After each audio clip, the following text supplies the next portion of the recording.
Welcome to the Deep Dive. Great to be here. So today, we're really trying to cut through the noise. We're looking at a recent analysis from the Motley Fool. Right, on Uber Technologies. Exactly. They've laid out this, well, pretty compelling case for why Uber stock might be a smart move right now. Mm-hmm. And look, if you want to get a solid grasp on what they're saying, but maybe don't have hours to read through everything, well, you're in the right place. Yeah, we're doing the heavy lifting, so to speak. Our mission today is pretty simple, really. Just dig into the three main reasons the article gives, figure out what's behind them. Precisely. We're using that Motley Fool piece as our guide, yeah. But we'll look closely at the evidence they present, try to give a balanced picture of Uber's potential right now. Okay, great. So first up, continued growth. This is the first big pillar. And significant growth, too. Yeah, not small numbers. They talk about revenue jumping 18% last year. That hit nearly $44 billion, right? Yeah. What was it, over 11 billion trips? That's it. 11.3 billion trips. And on top of that, generating around $7 billion in operating cash flow. That's a serious amount of cash coming in. Shows the core business is working.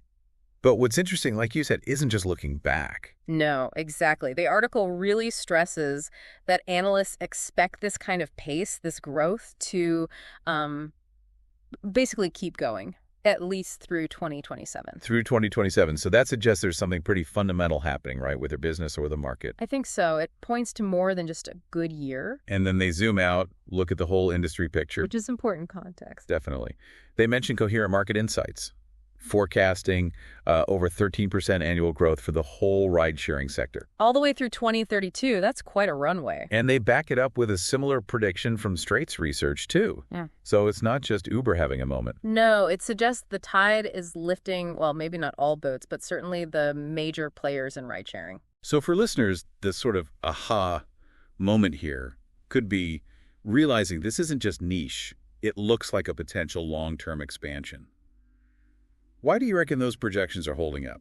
That's a good question. I mean, part of it is probably that network effect, Right. The more drivers, the faster the pickup. Exactly. Yeah. Which attracts more riders, which then brings in more drivers. It's that positive feedback loop. Makes sense. Plus, Uber isn't just rides anymore, is it? They've expanded.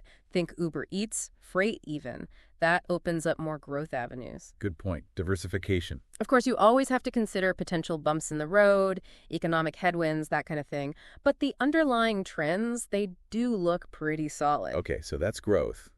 Now, the second reason the article brought up, this one really grabbed my attention. It's about shifting cultural norms. Ah, yes. The idea that how we think about getting around is fundamentally changing. Exactly. Moving away from just defaulting to owning a car, maybe. And seeing ride-hailing as a perfectly normal, maybe even preferred alternative. So the big question is this real?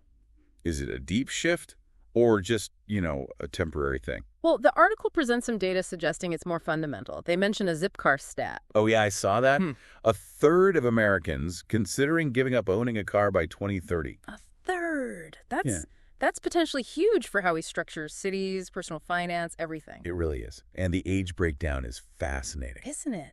That Deloitte survey data. Yeah, it shows only about, 11% of people over 55 would think about not owning a car. But then you look at the 18 to 34 group. It jumps to 44%. Nearly half of younger adults thinking about a car-free or car-light life. That's a massive generational gap. What do you think's behind that? Well, the article hints at a few things. Costs, I imagine. Owning a car is expensive. Insurance, gas, parking, maintenance. Definitely. Especially in cities. Ride-hailing gives you that flexibility, right? Pay as you go. Mm-hmm. And maybe the cultural status of owning a car just isn't what it was for, say, our parents' generation? Could be. Less about the car itself, more about access. Access to transport when you need it. Access over ownership, that seems to be a wider trend, too, not just in transport. That makes sense. And there's another piece of data in the article. Fewer young people are even getting driver's licenses. Right. The Federal Highway Administration number Shows a big drop. Licensed 16 to 19-year-olds went from over 60% back in the mid-90s. to under 40% now. Wow. Yeah, a huge shift in just, 25, 30 years. And it's not just the youngest teens either. The 20 to 24-year-olds have seen a drop, too. From nearly 90% licensed about 30 years ago. To around 80% now. Still high, but a noticeable decline. So it looks like a consistent trend, not just a blip. Absolutely. And if you connect that back to Uber and ride-hailing, Well, it strengthens that long-term argument, doesn't it? It really does. As these younger generations become a bigger slice of the economic pie, their preferences are going to shape the market. Precisely. Their lower inclination towards driving and car ownership fuels the demand for services like Uber. Okay, so we've got this picture. Strong market growth plus a kind of cultural tailwind. Two big factors lining up. So now let's get down to the brass tacks. Yeah. The money side. Stock valuation. Right. The third key point from the Motley Fool. Their argument is basically, despite all this good news, the positive outlook, Uber's stock actually looks, well, undervalued right now. Undervalued based on standard metrics, yeah. You point out it's trading at less than 20 times its expected earnings per share for next year.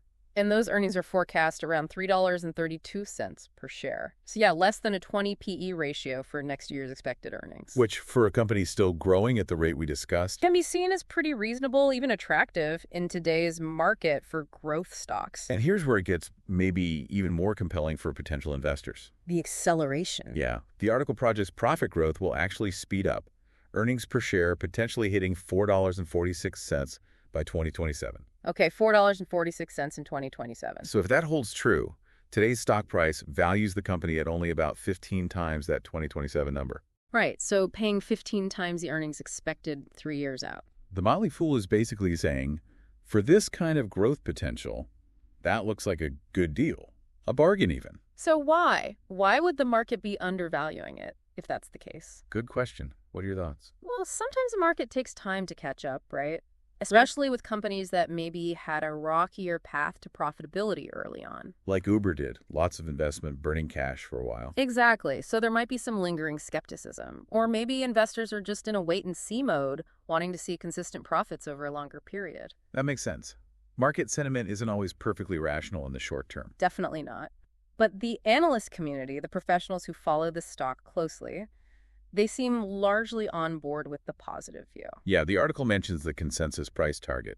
12 months out, analysts are looking at $89.77 per share on average. Okay, $89.77. And based on the price when the article was written... April 11th, 2025. That implies a potential upside of around 35%. 35%. That's a significant potential gain in just a year, if they're right. It is.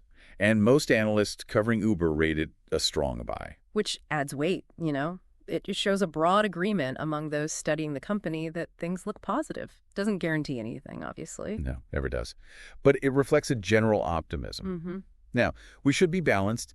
The article does flag some risks. Important to keep those in mind. No investment is risk-free. Right. They mention, naturally, economic weakness. If the economy slows down, people might cut back on discretionary spending, and ride-hailing could fall into that bucket for some trips. Demand could soften. makes sense. And then there's the ongoing debate, driver classification. Ah, yes, the contractor versus employee issue. That's been simmering for years. If regulations change or courts rule drivers are employees, that could mean higher costs for Uber, right? Benefits, minimum wage guarantees, etc. Potentially, yes. It's a complex issue with legal battles ongoing in different places. That's definitely a risk factor to watch.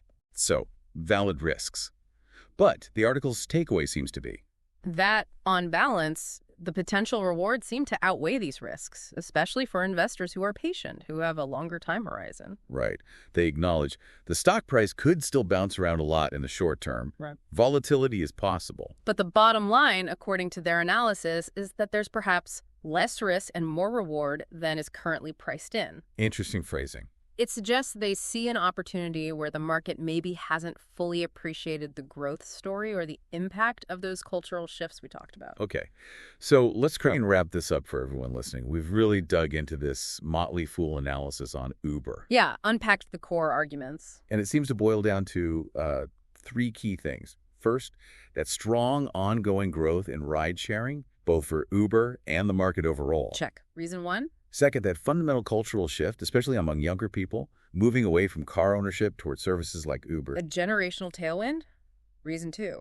And third, despite those positives, the stock's current price looks, well, potentially attractive based on earnings forecasts and what analysts think. The valuation argument. Reason three. So we've essentially taken that deep dive from the Motley Fool and tried to pull out the main threads for you.